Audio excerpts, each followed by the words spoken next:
ദൈവത്തിൻ്റെ അതിപരിശുദ്ധമായ നാമം വാഴ്ത്തപ്പെടുമാറാകട്ടെ. വാക്യം വായിച്ചാട്ടെ. മത്തായി സുവിശേഷം 6-ാം അധ്യായത്തിൻ്റെ 13-ാമത്തെ വാക്യം. പരീക്ഷയിലേക്ക് ഞങ്ങളെ പ്രവേശിപ്പിക്കരുതേ, ദുഷ്ടനിൽ നിന്ന് ഞങ്ങളെ രക്ഷിക്കണമേ. രാജ്യവും ശക്തിയും മഹത്വവും എന്നേക്കും നിനക്കുള്ളതല്ലോ. ആമേൻ. പരീക്ഷയിലേക്ക് ഞങ്ങളെ നയിക്കാതെ ദുഷ്ടനിൽ നിന്ന് ഞങ്ങളെ വിടുവിക്കണമേ. ഇത് പൂർണ്ണമായി മനസ്സിലാകാൻ ഇന്നലത്തെ വീഡിയോയും കൂടെ ചേർന്ന് കാണേണ്ടതാണ്. പരീക്ഷ ദൈവം അനുവദിക്കേണ്ട പോലെ അനുവദിച്ചാൽ ഒരുമാതിരിപ്പെട്ട വിശ്വാസി ഒന്നും പിടിച്ച് നിൽക്കുകയല്ല. ചുമ്മാ റിപ്പാറിമ്പ വെക്കുന്നത് പോലെയോ പള്ളി കിടന്ന് വെള്ളം വെക്കുന്നത് പോലെയോ ഒന്നുമല്ല. പരീക്ഷ വരേണ്ട പോലെ വന്നു കഴിഞ്ഞാൽ, പരീക്ഷ വരേണ്ട പോലെ ദൈവം അനുവദിച്ചാൽ ഒരുമാതിരിപ്പെട്ടവരൊന്നും പിടിച്ച് നിൽക്കുകയില്ല. 2-3 ഉദാഹരണങ്ങൾ നമുക്ക് നോക്കാം. ഒന്ന്, യേശുവിൻ്റെ ജീവിതത്തിൽ പരീക്ഷ അനുവദിച്ചപ്പോൾ സാത്താൻ വീണുപോയ ഭാഗങ്ങൾ നമുക്കൊന്ന് നോക്കാം. മത്തായി സുവിശേഷം 4-ാം അധ്യായത്തിൻ്റെ 1 മുതൽ 10 വരെ. അനന്തരം പിശാചിനാൽ പരീക്ഷിക്കപ്പെടുവാൻ യേശുവിനെ ആത്മാവ് മരുഭൂമിയിലേക്ക് നടത്തി. അവൻ 40 പകലും 40 രാവും ഉപവസിച്ച ശേഷം അവന് വിശന്നു. അപ്പോൾ പരീക്ഷകൻ അടുത്ത് വന്ന്, നീ ദൈവപുത്രനെങ്കിൽ ഈ കല്ല് അപ്പമായി തീരുവാൻ കൽപ്പിക്കുക എന്ന് പറഞ്ഞു. അതിനവൻ, മനുഷ്യൻ അപ്പം കൊണ്ട് മാത്രമല്ല ദൈവത്തിൻ്റെ വായിൽ നിന്ന് വരുന്ന സകല വചനങ്ങൾ കൊണ്ടും ജീവിക്കുന്നു എന്ന് എഴുതിയിരിക്കുന്നു എന്ന് ഉത്തരം പറഞ്ഞു. പിന്നെ പിശാച് അവനെ വിശുദ്ധ നഗരത്തിൽ കൊണ്ടുപോയി ദേവാലയത്തിൻ്റെ അഗ്രത്തിന്മേൽ നിർത്തി അവനോട്, നീ ദൈവപുത്രനെങ്കിൽ താഴേക്ക് ചാടുക, നിന്നെക്കുറിച്ച് അവൻ തൻ്റെ ദൂതന്മാരോട് കൽപ്പിക്കും. അവൻ നിൻ്റെ കാൽ കല്ലിൽ തട്ടാതിരിക്കത്തക്കവണ്ണം നിന്നെ കൈകളിൽ താങ്ങിക്കൊള്ളും എന്ന് എഴുതിയിരിക്കുന്നുവല്ലോ എന്ന് പറഞ്ഞു. യേശു അവനോട്, നിന്റെ ദൈവമായ യഹോവയെ പരീക്ഷിക്കരുത് എന്നും കൂടി എഴുതിയിരിക്കുന്നു എന്ന് പറഞ്ഞു. പിന്നെ പിശാച് അവനെ ഏറ്റവും ഉയർന്ന ഒരു മലമേൽ കൂട്ടിക്കൊണ്ടുപോയി ലോകത്തിലുള്ള സകല രാജ്യങ്ങളും അവയുടെ മഹത്വവും കാണിച്ചു. നീ സാഷ്ടാംഗം വീണ് എന്നെ ആരാധിച്ചാൽ ഇതൊക്കെയും ഞാൻ നിനക്ക് തരാം എന്ന് അവനോട് പറഞ്ഞു. യേശു അവനോട്, സാത്താനെ, എന്നെ വിട്ടുപോകൂ, നിന്റെ ദൈവമായ യഹോവയെ നമസ്കരിച്ച് അവനെ മാത്രമേ ആരാധിക്കാവൂ എന്ന് എഴുതിയിരിക്കുന്നുവല്ലോ എന്ന് പറഞ്ഞു. ഇതിനകത്ത് നമ്മൾ വളരെ പെട്ടെന്ന് 2-4 കാര്യങ്ങൾ ചിന്തിക്കണം. ഒന്നാമത്, മനുഷ്യന് ഒരാവശ്യം വരുന്ന സമയത്താണ് ഈ പ്രലോഭകം വരുന്നത്. ഇവിടെ യേശുവിന് വിശന്നപ്പോഴാണ് ഭക്ഷണവുമായി ബന്ധപ്പെട്ട ഒരു പരീക്ഷണം അവിടെ ആദ്യത്തേത് നടന്നത്. അത് യേശു പറഞ്ഞു, മനുഷ്യൻ അപ്പം കൊണ്ട് മാത്രമല്ല ദൈവത്തിൻ്റെ വായിൽ നിന്ന് വരുന്ന സകല വചനങ്ങളാലും ജീവിക്കുന്നു എന്ന വചനം പ്രകാരം തന്നെ യേശു അതിൻ്റെ മുകളിൽ ജയമെടുത്തു. അല്ലാതെ യേശു നിലവിൽ കല്ല് അപ്പമൊന്നും ആക്കാൻ പോയില്ല. യേശുവിനറിയാമായിരുന്നു യേശു ആരാന്ന്, സാത്താനും അറിയാമായിരുന്നു യേശു ആരായിരുന്നു. പക്ഷേ ഇവൻ്റെ പ്രലോഭനത്തിൽ വീഴാതിരിക്കുന്നത് എങ്ങനെയാണെന്ന് യേശു അവിടെ കാണിച്ചു തന്നു. യേശു തെളിയിക്കാനൊന്നും പോയില്ല. യേശു തെളിയിക്കാൻ പോകാഞ്ഞത് എന്തുകൊണ്ടാണെന്ന് ചോദിച്ചാൽ, യേശു തെളിയിക്കേണ്ട കാര്യമില്ല. യേശു ആരാണെന്ന് സാത്താനും അറിയാം, യേശുവിനും അറിയാം. യേശു ആരാണെന്ന് ശരിക്കും അറിയാൻ മേലാത്ത ഇപ്പം ശരിക്കും പറഞ്ഞാൽ വിശ്വാസികൾക്കാണ്. അതുകൊണ്ടാണല്ലോ ഈ ആവശ്യമില്ലാത്ത ഒച്ചയും ബഹളവും വെച്ചുകൊണ്ട് നടക്കുന്നത്. ഇനി അതിൻ്റെ രണ്ടാമത്തെ ഭാഗം എന്ന് പറഞ്ഞു കഴിഞ്ഞാൽ, ഒരു ദേവാലയത്തിൻ്റെ അഗ്രത്തിൽ കൊണ്ട് നിർത്തിയിട്ട് താവട്ടി ആടിക്കോളാൻ പറഞ്ഞു. ഇത് നമ്മളിപ്പോൾ കാണാറുണ്ടല്ലോ, വിദേശ രാജ്യങ്ങളിലൊക്കെ വിഷപ്പാമ്പിനെയൊക്കെ എടുത്ത് വെച്ചിട്ട് മാരകമായത് എന്ത് കടിച്ചാലും കുടിച്ചാലും നിനക്ക് ബാധിക്കുകയെന്നൊക്കെ പറഞ്ഞ് ഒറ്റ കടിക്ക് പാമ്പ് കൊല്ലുന്നു കളയുന്നത്.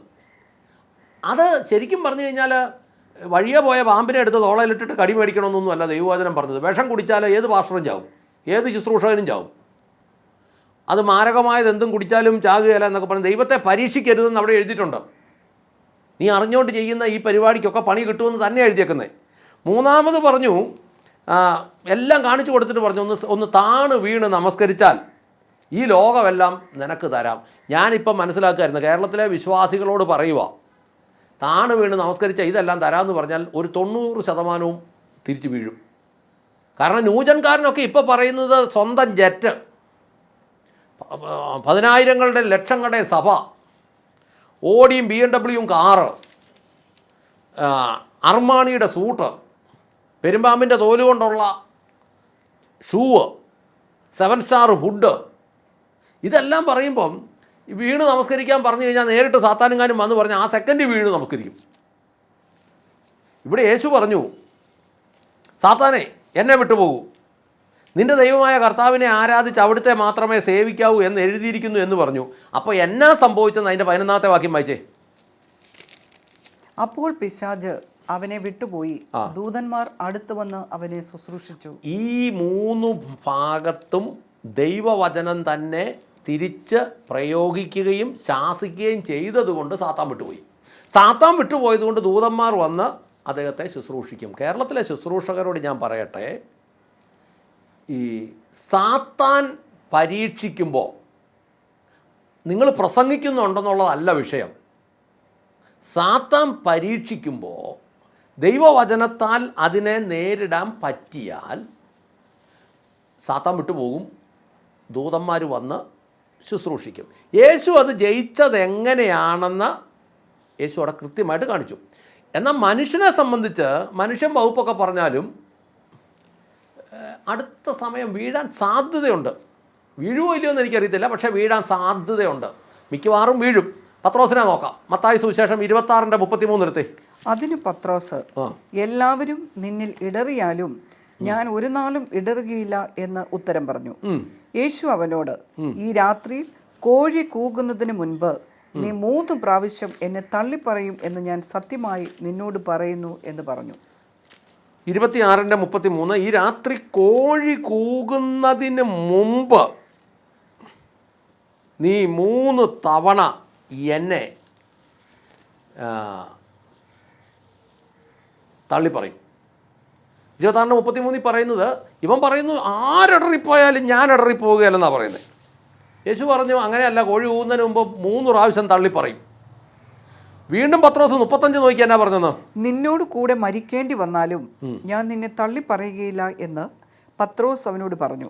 അതുപോലെ തന്നെ ശിഷ്യന്മാരെല്ലാവരും പറഞ്ഞു. എല്ലാവരും ഇതൊക്കെ പറഞ്ഞെങ്കിലും എന്നാ സംഭവിച്ചെന്ന് അതിൻ്റെ തന്നെ 69 മുതൽ 74 വരെ ഒന്ന് വായിച്ചേ. എന്നാൽ പത്രോസ് പുറത്ത് നടുമുറ്റത്തിരിക്കുമ്പോൾ അവന്റെ അടുക്കൽ ഒരു വേലക്കാരി വന്നു, നീയും ഗലീലക്കാരനായ യേശുവിനോട് കൂടെ ആയിരുന്നുവല്ലോ എന്ന് പറഞ്ഞു. അതിന് അവൻ, നീ പറയുന്നത് എനിക്ക് മനസ്സിലാകുന്നില്ല എന്ന് എല്ലാവരും കേൾക്കെ തള്ളിപ്പറഞ്ഞു. പിന്നെ അവൻ പടിപ്പുരയിലേക്ക് പുറപ്പെടുമ്പോൾ മറ്റൊരുവൾ അവനെ കണ്ട് അവിടെ ഉള്ളവരോട്, ഇവനും നസറേനായ യേശുവിനോട് കൂടെ ഉണ്ടായിരുന്നു എന്ന് പറഞ്ഞു. ആ മനുഷ്യനെ ഞാൻ അറിയുന്നില്ല എന്ന് അവൻ രണ്ടാമതും സത്യം ചെയ്ത് തള്ളിപ്പറഞ്ഞു. അല്പനേരം കഴിഞ്ഞിട്ട് അവിടെ നിന്നവർ അടുത്തു വന്ന് പത്രോസിനോട്, തീർച്ചയായും നീയും അവരുടെ കൂട്ടത്തിൽ ഉള്ളവനാകുന്നു, നിന്റെ ഉച്ചാരണം നിന്നെ വെളിവാക്കുന്നുവല്ലോ എന്ന് പറഞ്ഞു. അപ്പോൾ അവൻ, ആ മനുഷ്യനെ ഞാൻ അറിയുന്നില്ല എന്ന് ശപിക്കുവാനും സത്യം ചെയ്യുവാനും തുടങ്ങി. ഉടനെ കോഴി കൂകി. അതായത് എൻ്റെ ബൈബിളിൽ എഴുതിയേക്കുന്നു, ആ മനുഷ്യൻ ഞാൻ അറിയേയില്ല എന്ന് പറഞ്ഞുകൊണ്ട് ആണയിടാനും സ്വയം ശപിക്കാനും തുടങ്ങി എന്നാണ് എഴുതിയേക്കുന്നത്. ഇത്രേ ഉള്ളൂ മനുഷ്യൻ. യേശുവിൻ്റെ കൂടെ നടന്ന പത്രോസ് ഇത്ര ഉണ്ടായിരുന്നെങ്കിൽ ഇന്നത്തെ വിശ്വാസിയൊന്നും കൂടുതൽ പറയണ്ട. അപ്പോൾ അവർ പറയും ഇത് കൃപയുടെ കാലഘട്ടമാണ്, യേശുവിൻ്റെ മരണശേഷം പരിശുദ്ധാത്മാവ് ഉണ്ട്. ഇതൊക്കെ ശരിയാണ്, പരിശുദ്ധാത്മാവ് പക്ഷേ ഉണ്ടെങ്കിലല്ലേ പറ്റുള്ളൂ. പരിശുദ്ധാത്മാവ് ഉണ്ടെന്നുള്ളതിൻ്റെ തെളിവ് എന്നെ സ്നേഹിക്കുന്നവൻ എൻ്റെ വചനം അനുസരിക്കും, കുരവിടുമെന്നല്ല. ആ വിഷയത്തെക്കുറിച്ചൊക്കെ നമുക്ക് മുന്നോട്ട് സംസാരിക്കാം പല പല വീഡിയോകളിൽ. ഇനി എന്തുകൊണ്ടാണ് പത്രോസ് അവിടെ വീണു പോകാഞ്ഞതെന്നോ, കാരണം ഈ പരീക്ഷണമൊക്കെ വന്നിട്ടും പത്രോസ് ചെതറി നഷ്ടപ്പെട്ടു പോകാഞ്ഞത് എന്തുകൊണ്ടാണെന്ന് ലൂക്ക 22-ാം അധ്യായത്തിൽ 31-32 വാക്യങ്ങളിൽ പറയുന്നു. ശിമോനെ ശിമോനെ, സാത്താൻ നിങ്ങളെ ഗോതമ്പ് പോലെ പാറ്റേണ്ടതിന് അനുവാദം ചോദിച്ചു. ഞാനോ നിന്റെ വിശ്വാസം നഷ്ടമാകാതിരിക്കുവാൻ നിനക്ക് വേണ്ടി അപേക്ഷിച്ചു. എന്നാൽ നീ തിരിഞ്ഞ് വന്ന ശേഷം നിന്റെ സഹോദരന്മാരെ ഉറപ്പിച്ചുകൊള്ളുക. അതാണ് കാര്യം. അതായത് സാത്താൻ നിങ്ങളെ ഗോതമ്പ് ഗോതമ്പ് പോലെ പാറ്റാൻ അനുവാദം ചോദിച്ചു. അനുവാദം ചോദിച്ചപ്പോൾ നിന്റെ വിശ്വാസം നഷ്ടപ്പെടാതിരിക്കാൻ ഞാൻ നിനക്ക് വേണ്ടി അപേക്ഷിച്ചു. ആരോടപേക്ഷിച്ചു? പിതാവിനോട് അപേക്ഷിച്ചു. എന്നെ അപേക്ഷിച്ചു, പരീക്ഷയിലേക്ക് പത്രോസിനെ നയിക്കരുതേ, ദുഷ്ടനിൽ നിന്ന് അവനെ വിടുവിക്കണമേ, അവൻ്റെ വിശ്വാസം നഷ്ടപ്പെട്ടു പോകരുതേ എന്ന് പിതാവിനോട് അപേക്ഷിച്ചിരുന്നത് കൊണ്ടും പിതാവ് അനുവദിച്ചിരുന്നത് കൊണ്ടും സാത്താൻ്റെ ചോദ്യം അവിടെ ഏറ്റില്ല. യേശു ഒരു കാര്യം പറയുമ്പോൾ നിസ്സാരമായിട്ടൊന്നും അല്ല പറയുന്നത്. യേശുവിനേക്കാളും വലിയ ശുശ്രൂഷകന്മാരുണ്ടായി കഴിഞ്ഞാൽ അങ്ങനെയുള്ളവൻ ഈ ജനത്തിനെ നശിപ്പിച്ചേ മാറുള്ളൂ. അവൻ്റെ ബൈബിൾ കോളേജിൽ വെച്ച് അവൻ്റെ സൗകര്യത്തിന് വ്യാഖ്യാനിച്ച് അവൻ്റെ സൗകര്യത്തിന് എഴുതി പഠിപ്പിച്ച് വിടും. ഇതിപ്പോൾ എന്നാന്ന് ചോദിച്ചാൽ പൗരോഹിത്യ മതത്തിലുള്ളവർ ഈ പ്രാർത്ഥന ചെല്ലുന്നത് കൊണ്ട് നമ്മൾ ഈ പ്രാർത്ഥനയുടെ ശത്രുക്കളായി മാറുക. അതുകൊണ്ട് യേശു പഠിപ്പിച്ച ഈ പ്രാർത്ഥന ആ പൗരോഹിത്യ മതക്കാർ ആവശ്യാനുസരണം പ്രാർത്ഥിച്ച് അവരാവശ്യം പോലെ പ്രാർത്ഥിച്ച് സാത്താൻ്റെ ഉപദ്രവത്തിൽ നിന്ന് രക്ഷ നേടുന്നു. വിശ്വാസിയും പെന്തക്കോസുകാരനും ന്യൂ ജനറേഷൻകാരനും ഒക്കെ ഇതിനെ വെല്ലുവിളിച്ച് സകലമാന വെട്ടിനകത്തും പോയി ചാടുന്നു. അവസാനം പറഞ്ഞു പിടിച്ചു വരുമ്പോൾ നാട്ടുകാരുടെ മുമ്പിൽ ഭയങ്കര വിശ്വാസിയാണ്, പക്ഷേ ജീവിതത്തിൽ അതെല്ലാം വലിയ വിഷയങ്ങളുമായി മാറുന്നു.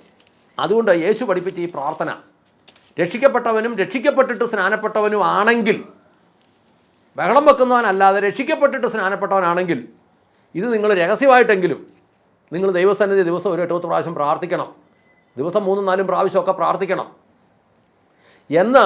എൻ്റെ എണ്ണമൊന്നും എനിക്കറിയാൻ മേല, പക്ഷേ ധാരാളം സമയം ദൈവത്തോട് പ്രാർത്ഥിക്കണം. ഈ കാര്യം നിങ്ങൾ പ്രാർത്ഥിക്കുമ്പോൾ ഇപ്രകാരം പ്രാർത്ഥിക്കുമെന്ന് പറഞ്ഞെങ്കിൽ എപ്പോഴും പ്രാർത്ഥിക്കാൻ പറഞ്ഞിട്ടുമുണ്ട്. അപ്പോൾ എത്ര പ്രാവശ്യം വേണമെങ്കിലും പ്രാർത്ഥിക്കാം. അത്രത്തോളം പരീക്ഷയിലേക്ക് വിടാതെ ദുഷ്ടനിൽ നിന്ന് ദൈവം വിടുവിക്കും. പരീക്ഷയിലേക്ക് വിട്ടിട്ട് പരീക്ഷ ജയിച്ചു വരാനും മാത്രം ഒന്നും കൊള്ളാവുന്ന വിശ്വാസികൾ ഇവിടെ ഉണ്ട് എന്ന് നമുക്ക് നല്ലൊരു ശതമാനത്തിനെ നോക്കുമ്പോൾ ഇല്ല. അതുകൊണ്ട് പ്രാർത്ഥിക്കാം. സ്വർഗസ്ഥനായ ഞങ്ങളുടെ നല്ല പിതാവേ, ഞങ്ങളുടെ കർത്താവായ യേശു ക്രിസ്തുവേ, പരിശുദ്ധാത്മാവായ ഞങ്ങളുടെ നല്ല ദൈവമേ, യേശുവിനേക്കാളും വലിയ ശുശ്രൂഷകരുടെ കൂടെയാണ് എന്നെ ശ്രമിക്കുന്ന ഓരോ വ്യക്തികളും ഇരിക്കുന്നതെങ്കിൽ ഈ ദിവസങ്ങളിൽ അത് തിരിച്ചറിയുവാൻ അവരുടെ ബുദ്ധിയെ തുറന്നു കൊടുക്കണമേ. അവരുടെ ജീവിതം അനുഗ്രഹപ്രദമാകേണ്ടതിന് യേശു പഠിപ്പിച്ച പ്രാർത്ഥന അതിൻ്റെ അർത്ഥം ഗ്രഹിക്കുവാൻ ദൈവം സഹായിക്കണമേ എന്ന് പ്രാർത്ഥിക്കുന്നു. നമുക്ക് പ്രാർത്ഥന കേട്ട് അനുഗ്രഹിച്ച കൃപയ്ക്ക് നന്ദി. യേശു ക്രിസ്തുവിൻ്റെ ധന്യമുള്ള നാമത്തിൽ തന്നെ. ആമേൻ, ആമേൻ, ആമേൻ.